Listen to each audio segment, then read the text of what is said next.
Baik, selamat malam Bapak Ibu Saudara yang dikasihi Tuhan. Kita berjumpa kembali di kebaktian rumah tangga. Kita sejenak juga untuk membaca dan merenungkan firman Tuhan. Kita persiapkan terlebih dahulu Bapak Ibu Saudara bagian Alkitab yang akan kita baca dan renungkan bersama dari 1 Petrus pasal 2 ayat 18 sampai dengan 25. 1 Petrus pasal yang kedua ayat 18 sampai dengan 25.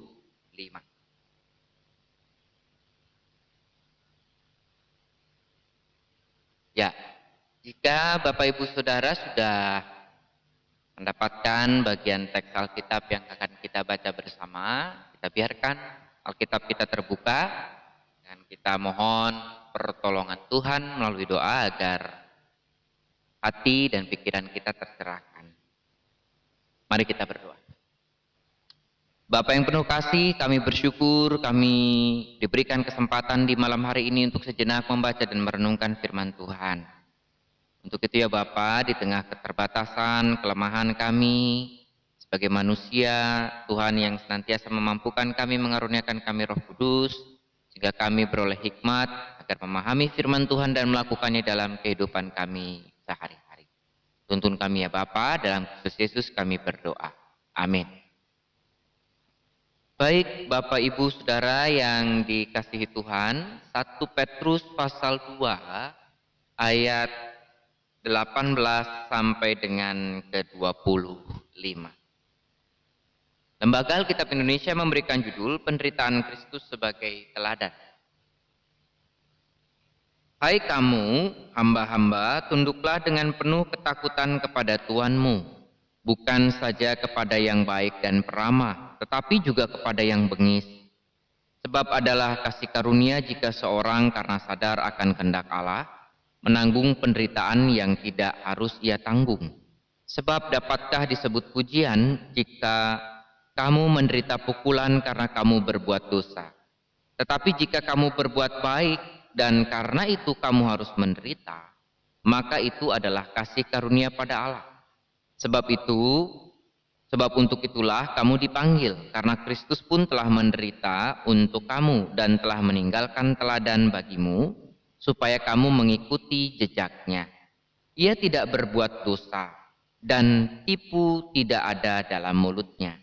Ketika ia dicaci maki, ia tidak membalas dengan mencaci maki. Ketika ia menderita, ia tidak mengancam, tetapi ia menyerahkannya kepada Dia yang menghakimi dengan adil. Ia sendiri telah memikul dosa kita di dalam tubuhnya di kayu salib, supaya kita yang telah mati terhadap dosa hidup untuk kebenaran. Oleh bilur-bilurnya kamu telah sembuh, sebab dahulu kamu sesat seperti domba, tetapi sekarang kamu telah kembali kepada gembala dan pemelihara jiwamu. Demikian firman Tuhan. Bapak Ibu Saudara yang dikasihi Tuhan, Thomas Kempis, seorang teolog, mengungkapkan bahwa orang Kristen itu adalah imitasinya Kristus, tiruannya Kristus. Sehingga orang Kristen, orang percaya tentunya dalam pikiran, perkataan, dan perbuatan harus mengikuti Kristus, harus meneladani Kristus, bukan saja dalam hal dari sisi sikap ketika ya Tuhan Yesus mengajarkan untuk mengasihi, untuk mengampuni, kita ikuti gitu kan. Namun juga terkait dengan konsekuensi yang harus diambil. Konsekuensi yang harus didapatkan karena iman. Bahkan konsekuensi yang harus didapatkan karena mengungkapkan kebenaran firman Tuhan yang harus kita lakukan. Biasanya juga konsekuensi ataupun resikonya tidak mudah, tidak mengenakan. Bahkan berujung pada penderitaan, dan penderitaan ini bisa digambarkan ataupun terwujud dari berbagai macam hal. Seorang yang mungkin dikucilkan juga mendapatkan perlakuan tidak mengenakan itu juga bisa disebut menderita. Atau hal-hal yang lain, ya, diskriminasi, tekanan karena melakukan sesuatu hal yang benar, bahkan ancaman, itu bentuk-bentuk penderitaan. Nah, di sini Petrus menyampaikan penguatan, menyampaikan juga pemahaman terhadap orang-orang Kristen yang disebut di sini orang-orang pendatang yang tersebar di Pontus, Galatia, Kapadokia, Asia Kecil, dan Bitinia.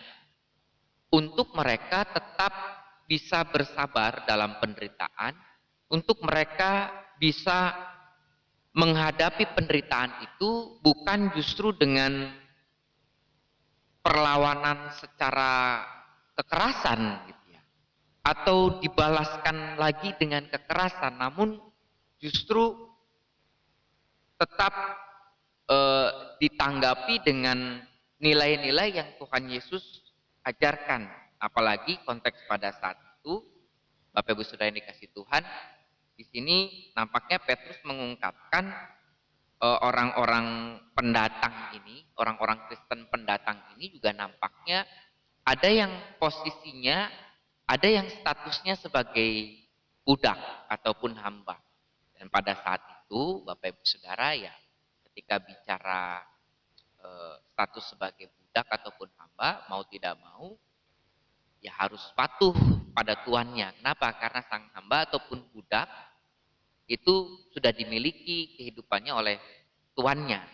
Sehingga digambarkan di sini ya diharapkan hamba-hamba tunduklah dengan ketakutan kepada Tuhan. Ya. Bahkan mungkin di situ ketika tuannya bengis, tuannya tidak baik, tetaplah sang hamba ini tetap menyatakan kebaikannya. Walaupun menderita, walaupun ada di dalam tekanan. Bahkan Petrus memberikan hal yang baru bagi orang percaya pada saat itu yang juga mendapatkan tekanan, bahwa penderitaan yang terjadi karena seseorang melakukan perbuatan baik, penderitaan yang terjadi karena seseorang menyatakan kebenaran, gitu kan? Justru itu merupakan kasih karunia Allah. Jadi penderitaan yang selama ini digambarkan sebagai sesuatu hal yang negatif, tetapi ketika penderitaan itu merupakan akibat dari tindakan hidup benar, tindakan yang menyatakan cinta kasih, tindakan yang senantiasa seturut dengan Tuhan, tanpa ada kekerasan, tanpa ada ancaman dan yang lain-lain, ternyata itu digambarkan sebagai sebuah kasih karunia. Dan kita lihat di sini juga, Bapak Ibu Saudara, Petrus juga menggambarkan bagaimana Tuhan Yesus juga mengalami penderitaan tanpa harus dia menanggapi, meresponi penderitaan itu dengan kekerasan juga. Ketika di sini diungkapkan, dimulai dari ayat 21 gitu kan. Sebab itu kamu dipanggil karena Kristus pun telah menderita untuk kamu dan telah meninggalkan teladan bagimu supaya kamu mengikuti jejak. Ini kan berarti juga bahwa konsekuensi orang Kristen yang mengikuti Tuhan Yesus bisa mengalami sebuah penderitaan. Namun di tengah-tengah penderitaan itu, di sini digambarkan di ayat 22, ia tidak berbuat dosa dan tipu tidak ada dalam mulutnya. Jadi Tuhan Yesus ketika mendapatkan penderitaan, orang-orang sekitarnya jahat, menyakitkan, menyesa, kemudian menghukum dan segala macam yang dilakukan, bahkan melakukan tindakan-tindakan yang tidak manusiawi. Namun di sini Tuhan Yesus tetap dia tidak melakukan hal-hal yang dipandang dosa. Bahkan di sini ketika tidak ada tipu daya, tidak ada itu pikiran-pikiran untuk membalas dengan mengancam ataupun melakukan suatu hal di tengah kondisi penderitaan yang ada. Ya. Ketika di sini diungkapkan, ketika dia dicaci maki, dia tidak balas mencaci maki. Di ayat 23. Ketika dia menderita, dia tidak mengancam. tapi justru dia berserah kepada Allah Bapa gitu ya, yang senantiasa juga menghakimi.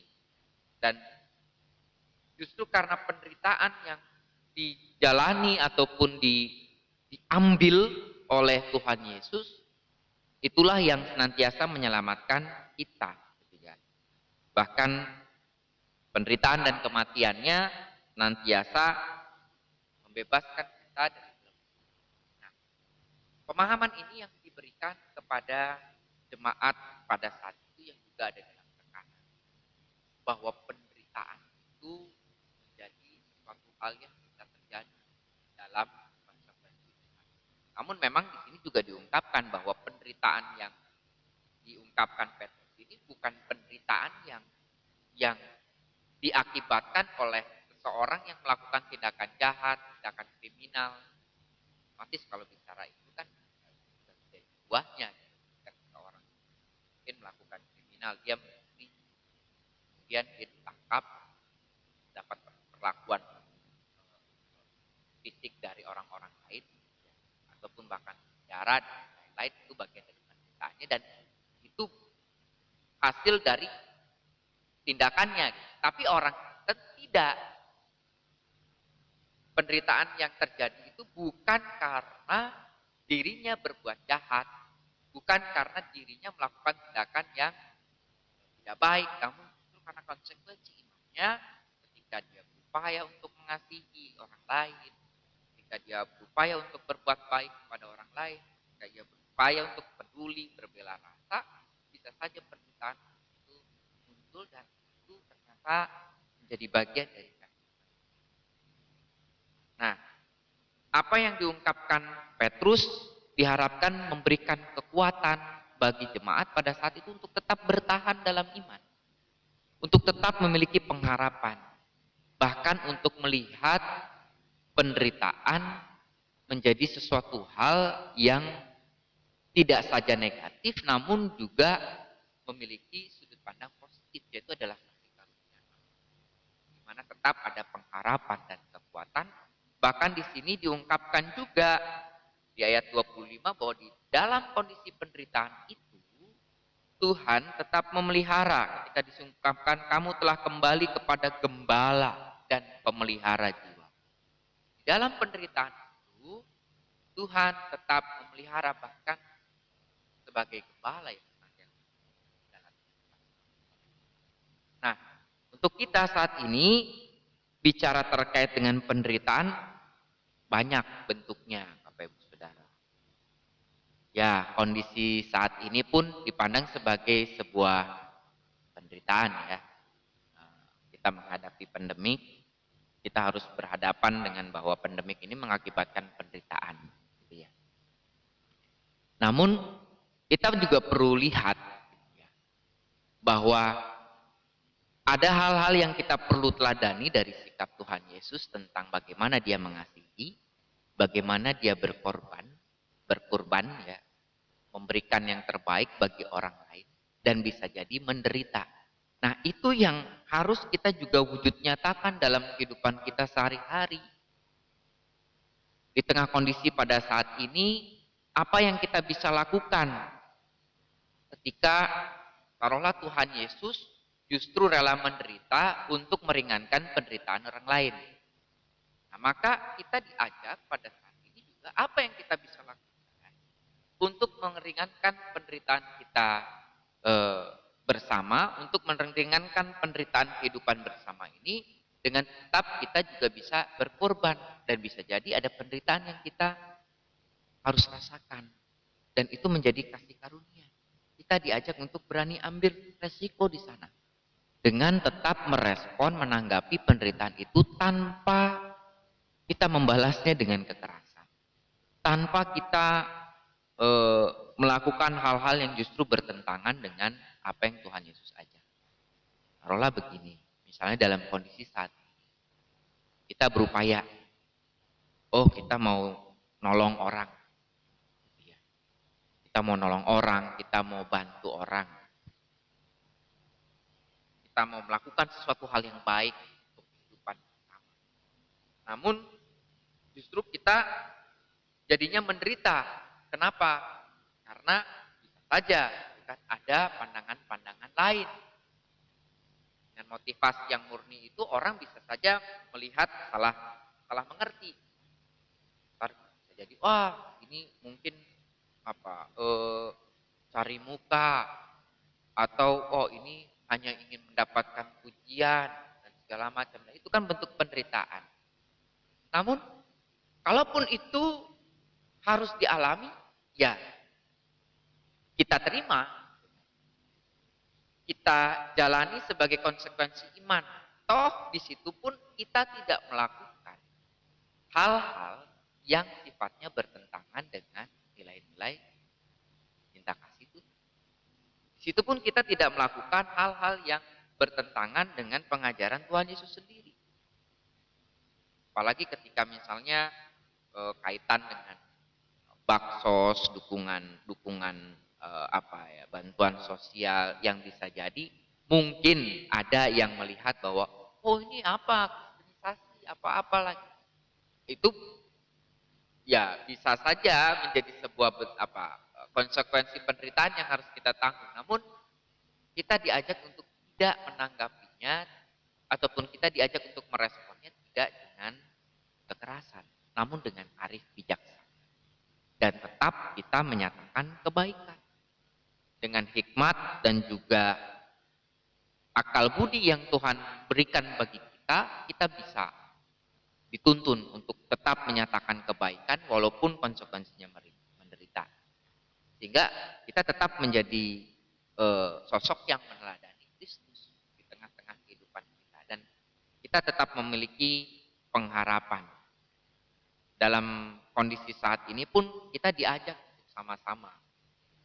Walaupun mungkin ada kesulitan, dan kesulitan juga bicara terkait dengan penderitaan ya, Bapak Ibu Saudara. Aduh, saya mau berkorban, ada hal-hal yang sulit yang saya harus lakukan, bahasnya begini. Namun karena itu sifatnya karena untuk kebaikan bersama, baiklah saya akan lakukan. Bahkan sifatnya ini untuk memuliakan nama Tuhan, maka saya lakukan. Tidak apa-apa. Justru itu sangat bernilai di mata Tuhan. Ketika kita benar-benar mengupayakan untuk meneladani Kristus, memberikan diri untuk meringankan penderitaan orang lain, dengan kita juga mengambil bagian ikut dalam penderitaan. Intinya mau ikut susah Bapak Ibu Saudara, mau ikut terbeban, mau ikut ambil bagian berkorban. Kan seseorang yang menghayati diri berkorban itu kan berarti kan memang ada sesuatu hal yang dirasakan hilang dari dalam diri, yang membuat dia bisa jadi menderita. Kalau belum ada perasaan begitu sih saya kira belum berkorban gitu ya. Dia enak aja gitu loh. Ya udah berarti sana gitu kan. Tapi ketika bicara pengorbanan ini kan berarti kan ada sesuatu hal yang dia harus menghadapi dilematis mungkin dalam hatinya, dilematis dalam kehidupannya yang mengungkapkan berbagai macam hal, namun itu menjadi konsekuensi. Nah, kita sekali lagi diajak untuk sama-sama meneladani Kristus. Toh Tuhan Yesus pun juga sudah terlebih dahulu mengambil jalan bagian dari penderitaan. Dan apa yang dilakukannya berdampak, Bapak Ibu Saudara. Jadi ya ketika menghayati kehidupan Kristiani, kita diajak untuk tidak saja melihat sesuatu hal yang sifatnya berkat materi ya, apalagi ada itu ya ungkapan teologi kemakmuran itu ya, yang wah pokoknya ikut Tuhan Yesus makmur lah gitu ya, kaya secara materi dan yang lain-lain begitu. Namun jangan lupa gitu, ada teologi penderitaan juga, bahwa Tuhan Yesus ketika menghayati menderita ya benar menderita. Dan ini menjadi tuntunan bagi kita juga untuk menghayati itu agar kita bisa benar-benar berkorban, kita benar-benar meneladani Kristus bahkan berdampak. Penderitaan yang kita hadapi, rasakan berdampak bagi penderitaan orang lain, setidaknya meringankan orang lain, dan itu tentunya kita bisa lakukan bersama untuk menghayati Yesus. Jadi iman yang kita hayati bukan sekedar hanya kita rasakan ataupun kita pikirkan, tapi juga kita berani untuk mengambil jalan penderitaan seperti Yesus yang mau menderita bagi kita semua. Tuhan Yesus memberkati kita. Amin.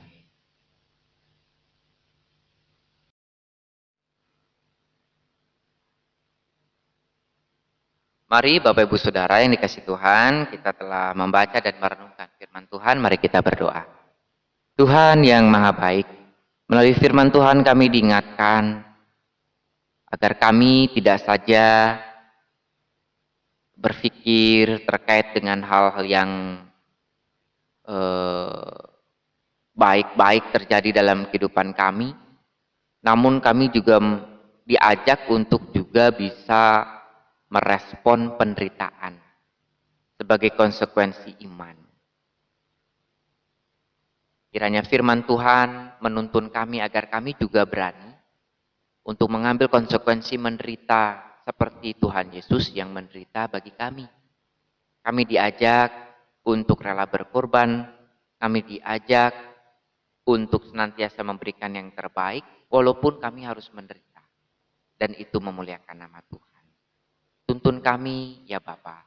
Bahkan kaitan penderitaan karena iman yang kami rasakan, kiranya kami pahami, kami mengerti sebagai kasih karunia yang Tuhan berikan bagi kami.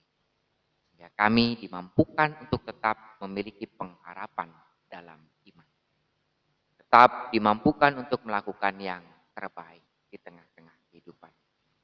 Bahkan untuk damai sejahtera yang kami hayati bersama. Kiranya firman Tuhan yang kami dengar kami bisa lakukan. Di dalam nama Tuhan kami Yesus Kristus kami berdoa. Amin. Baik Bapak Ibu Saudara yang dikasih Tuhan, saya serahkan kembali kepada petugas liturgos. Tuhan Yesus memberkati.